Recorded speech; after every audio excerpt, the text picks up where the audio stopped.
Hello student, welcome to my channel. आज के इस लेक्चर में हम लोग मोस्ट इम्पॉर्टेंट मैट्रिक्स का क्वेश्चन ऑब्जेक्टिव देखने वाले हैं जो एग्ज़ाम पॉइंट ऑफ व्यू से बहुत बहुत इम्पॉर्टेंट है। तो चलिए ये लेक्चर शुरू करते हैं।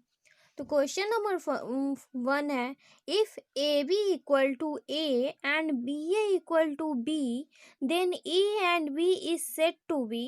तो जब भी A B equal to A हो जाएगा और B A equal to B, तो ए की जगह पे ए रख देंगे बी, तो A B A then A and B is set to B idempotent matrix होता है। तो ऑप्शन नंबर बी इसका सही आंसर हो जाएगा। क्वेश्चन नंबर 2 है, the inverse of an orthogonal matrix is called.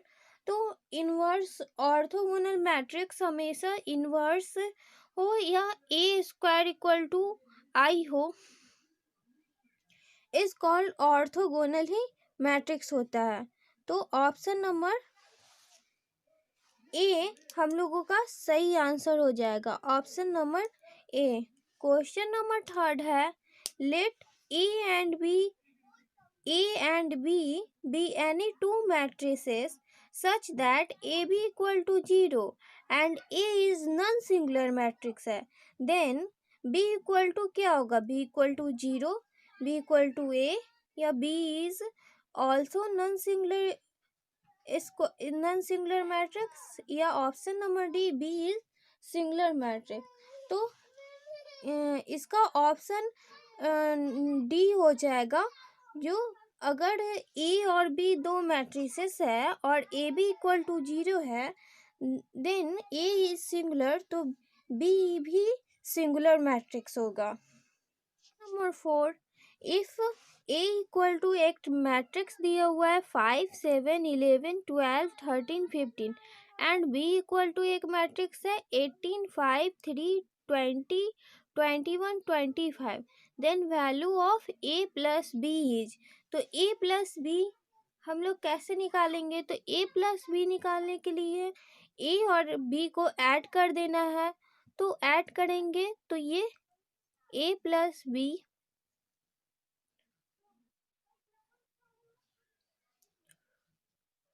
Equal to आ जाएगा 5 7 11 12 13 15।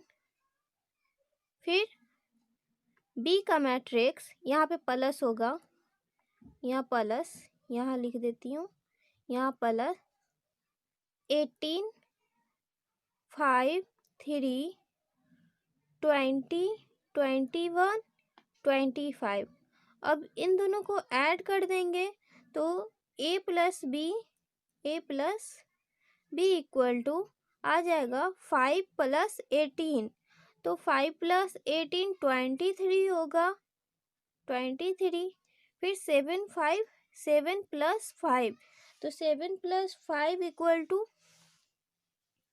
12 होगा। फिर 11 प्लस 3, तो 11 प्लस 3 इक्वल टू 14। फिर 12 प्लस 20, तो 32। 13 प्लस 21, तो 13 plus 21 equal to 34। 15 plus 25 equal to 40। तो ये हम लोगों का आंसर आ गया। तो ऑप्शन नंबर ए यहाँ पे करेक्ट आंसर है, ए प्लस बी इक्वल टू इतना मैट्रिक्स हम लोगों को प्राप्त होगा। तो क्वेश्चन नंबर 5 है, इफ ए इक्वल टू एक मैट्रिक्स 3x3 ऑर्डर का दिया हुआ है, then the value of A square minus 4a minus 5y equal to what. तो इस तरह का क्वेश्चन का सबसे पहले ए इक्वल टू तो मैट्रिक्स दिया हुआ है, तो हम लोग ए स्क्वायर निकालेंगे। तो ए स्क्वायर निकालने के लिए प्रोडक्ट ऑफ ए इंटू ए कर देंगे, ए इंटू ए इक्वल टू ये आ जाएगा 1 2 2 2 1 2 2 2 1 इंटू 1 2 2 2 1 2 2 2 1। अब इन दोनों को प्रोडक्ट करने के लिए हम लोग जानते हैं प्रोडक्ट कैसे किया जाता है। तो 1 into 1 equal to 1, 2 into 2 4 plus 4, 2 into 2 plus 4, 2 into 1 2, 1 into 2 2, 2 into 4 4, 2 into 1 2, 2 into 2 plus 4, 2 into 1 2। फिर यहाँ भी आ जाएगा 1 इंटू 2 2 प्लस 2 प्लस 4, फिर 1 प्लस 4 प्लस 4। यहाँ आ जाएगा 2 इंटू 4 4, 2 इंटू 2 प्लस 2। तो अब इसमें से इसे करेंगे तो 2 इंटू 2 प्लस 4 प्लस 2, यहाँ आ जाएगा 2 इंटू 2 4 प्लस 2 प्लस 2, और यहाँ पे आ जाएगा 2 इंटू 2 4 प्लस 4 प्लस 1। जब इसे करेंगे तो ये आ जाएगा 4 4 8 प्लस 9, तो यहाँ 9, यहाँ 8, यहाँ 8, यहाँ 8, यहाँ 9, यहाँ 8, यहाँ 8, यहाँ 8, यहाँ 9, और ये -4a है। तो -4a, तो a की जगह पे ये मैट्रिक्स और 4 से मल्टीप्लाई करा देंगे, तो ये हो जाएगा 4 8 8 4 8 4 8 8 8 8। इतना जब 4 से मल्टीप्लाई करा देंगे तो हो जाएगा। तो फिर इसे 5i आइडेंटिटी मैट्रिक्स है डायगोनल, तो डायगोनल 5 होगा, बाकी सब 0 हो जाएगा। डायगोनल 5 होगा, बाकी सब 0 होगा। तो उसके बाद जब इसे कैलकुलेशन करेंगे तो 9 -4 -5 equal to 0, 8 -8 equal to 0, 8 -8 equal to 0। इसे करेंगे 8 -8 इक्वल टू 0, 9 -4 -5 इक्वल टू 0। तो ये हम लोगों का मैट्रिक्स आ जाएगा ऑप्शन नंबर ए। तो टोटल एलिमेंट यहाँ पे 0 आ रहा है, इसलिए हम लोगों का ये 3x3 ऑर्डर का मैट्रिक्स है, तो इसका वैल्यू इतना आया। तो क्वेश्चन नंबर है the product of any matrix with its transpose is, the product of any matrix with its transpose is, तो इसका ट्रांसपोज हो जाएगा option number C, symmetric matrix transpose. Product of कोई भी मैट्रिक्स का ट्रांसपोज वो symmetric matrix कहलाता है। तो ऑप्शन नंबर सी इसका करेक्ट आंसर हो जाएगा। इफ दिया हुआ है question number 7, if A matrix will be called a nilpotent matrix. A matrix है जो नीलपोटेंट मैट्रिक्स है, इफ ए पे पावर के इक्वल टू क्या होगा, तो equal to option number A 0 होगा, क्योंकि where K is a positive integer if however K is the least positive integer for which A to the power K equal to 0, तो यहाँ 0 हो जाएगा। Then K is the index of the nilpotent matrix, तो option number A correct answer होगा। Question number 8 है if A equal to matrix है A I J, then A transpose equal to, तो A का ए मैट्रिक्स का transpose निकालेंगे तो ये आई जे ये इंटरचेंज हो जाएगा, क्योंकि फर्स्ट कॉलम फर्स्ट रो में इंटरचेंज होता है और सेकंड कॉलम सेकंड रो में इंटरचेंज होता है। तो ये हम लोगों का option number B correct answer हो जाएगा। क्वेश्चन नंबर 9 देखते हैं। The rank of the matrix 2 minus 1 3 minus 4 2 6 6 minus 3 9। तो हम लोग इसका रैंक निकालेंगे।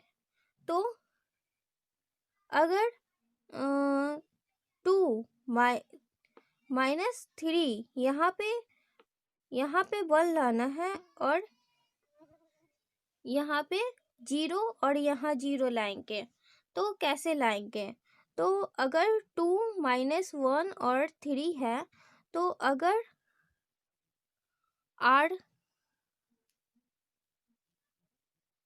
R3 tense to R3 minus R1 plus R2, तो माइनस R1 माइनस 2 आ जाएगा और माइनस 3, तो यहाँ 0 हो जाएगा। फिर R3 माइनस 6 है और R1 प्लस 4 और प्लस 2, तो 2 और 4 6 0 हो जाएगा। फिर यहाँ पे जैसे ये मैट्रिक्स हो जाएगा, फिर 9 है तो minus 3 minus 6 minus 3 minus 9 minus 9 plus 9 equal to 0। फिर यहाँ पे जब ये रो 0 हो जाएगा, तो फिर हम लोग 2 में से माइनस 2 करेंगे। अगर R2 में R1 माइनस प्लस 2 R2 करेंगे, तो यहाँ पे R1 इक्वल टू 2 है और माइनस 2 हो जाएगा, तो ये 0 हो जाएगा। फिर यहाँ R1 इक्वल टू माइनस 4 है और 2 प्लस 4, तो ये भी 0 हो जाएगा। फिर R1 इक्वल टू 6, तो ये हम लोगों का मैट्रिक्स प्राप्त होगा 2 माइनस 4 6। और ये सेकेंड रो और थर्ड रो 0 हो जाएगा। तो हम लोगों का फर्स्ट रो बचा। इसलिए रैंक ऑफ, अगर इसे A इक्वल टू मान लेते हैं, तो रैंक का सिंबल ये है, rank of A equal to 1। तो ऑप्शन नंबर डी हम लोगों का करेक्ट आंसर है। क्वेश्चन नंबर 10 देखते हैं। If A is a square matrix of order n and I is a unit matrix of the same order, then AI, तो I is unit matrix है। तो कोई भी मैट्रिक्स में I से जब उसका प्रोडक्ट होता है तो वो सेम मैट्रिक्स होता है। तो ऑप्शन नंबर ए इसका करेक्ट आंसर हो जाएगा। सॉरी, ऑप्शन नंबर बी इसका करेक्ट आंसर हो जाएगा। तो क्वेश्चन नंबर 11 है। If A is a skew symmetric matrix of order odd order, then the determinant of A is, तो इसका जब स्क्यू सिमेट्रिक ऑर्डर ऑड रहेगा तो उसका डिटर्मिनेंट, जब ए का डिटर्मिनेंट निकालेंगे तो उसका वैल्यू 0 आएगा। तो ऑप्शन नंबर बी इसका करेक्ट आंसर हो जाएगा। ऑप्शन नंबर बी 0 हो जाएगा। 12 है। इफ ए इक्वल टू एक मैट्रिक्स दिया हुआ है, बी इक्वल टू एक मैट्रिक्स दिया हुआ है, देन ए बी इज, तो इन दोनों का जब प्रोडक्ट निकालेंगे तो ऑप्शन नंबर सी हम लोगों का करेक्ट आंसर हो जाएगा। कैसे? जब ए बी का प्रोडक्ट निकालेंगे तो 2 1 2 3 माइनस 3 1 2 0, तो निकालेंगे तो ये 2 माइनस 3, तो माइनस 6 होगा, plus 2 minus 3 minus 6 plus 6 2 plus 0, 2 into 1 2, 3 plus 3 into 0 0। तो ये हम लोगों का आंसर आ गया -4 2 2 0। तो ऑप्शन नंबर सी इसका करेक्ट आंसर हुआ। क्वेश्चन नंबर 13 है, in the matrix equation, matrix दिया हुआ है 3-1 2 5 x y equal to 4-3, the value of x and y। तो इन दोनों को जब हम सॉल्व करेंगे, जैसे इसका प्रोडक्ट निकाले इन दोनों का, तो इन दोनों का भी हम लोग प्रोडक्ट कर लेंगे और इतना इक्वेटिंग कर देंगे। तो इक्वेटिंग करने के बाद एक्स वाई का वैल्यू निकालेंगे, तो हम लोगों का option number C correct answer होगा। x equal to 1 and y equal to -1 इसका आंसर आएगा। तो आप नंबर 14 है, इनवर्स ऑफ 4 3 -7 1 इज। तो जब भी 2x2 ऑर्डर का इन्वर्स निकालना हो तो हम लोग ट्रिक से निकालेंगे, और ये ट्रिक केवल 2x2 ऑर्डर के लिए है। तो इन्वर्स निकालने के लिए इन्वर्स का फॉर्मूला होता है A inverse equal to determinant adjoint A by determinant A. तो इन दोनों का डिटर्मिनेंट जब निकालेंगे तो क्रॉस मल्टीप्लाई कर देंगे, ए इक्वल टू डिटर्मिनेंट हो जाएगा 4 माइनस 21 तो equal to plus 21 equal to 25 हो जाएगा। और एडजॉइंट निकालने के लिए डायगोनल एलिमेंट को इंटरचेंज कर देंगे, जहाँ पे 4 है वहाँ 1 करेंगे, और जहाँ 4 है जहाँ 1 है वहाँ 4 करेंगे, और इस डायगोनल एलिमेंट का साइन चेंज कर देंगे। तो ऑप्शन नंबर डी हमारा करेक्ट आंसर हो जाएगा। क्वेश्चन नंबर 5 है, the rank of 3x3 order का मैट्रिक्स है, और इसका लोअर ट्रायंगुलर और अपर ट्रायंगुलर 0 है, तो ये इज इक्वल टू, इसे अब डिफाइन नहीं किया जा सकता, तो इसका रैंक होगा 3, क्योंकि ये 3 डिजिट बचा हुआ है इसलिए। तो ऑप्शन नंबर बी इसका करेक्ट आंसर है। तो आई होप आप लोगों को ये लेक्चर पसंद आया होगा। अगर फिर भी कोई डाउट है तो प्लीज़ कमेंट कीजिए। Thank you for watching.